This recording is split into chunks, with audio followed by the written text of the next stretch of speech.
يعني ظلام وفيه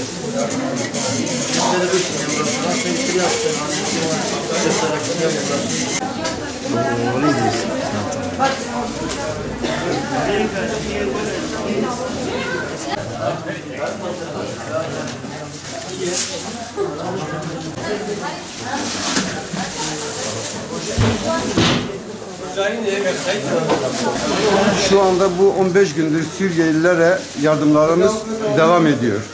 Yardımlarımız şu anda giyim, et, battaniye, şu ana kadar 500'ün üzerinde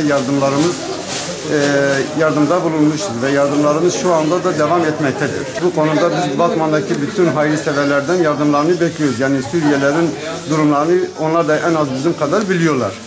Yani o konuda kendileri de bu konularda bize yardımcı olsalar çok iyi olur.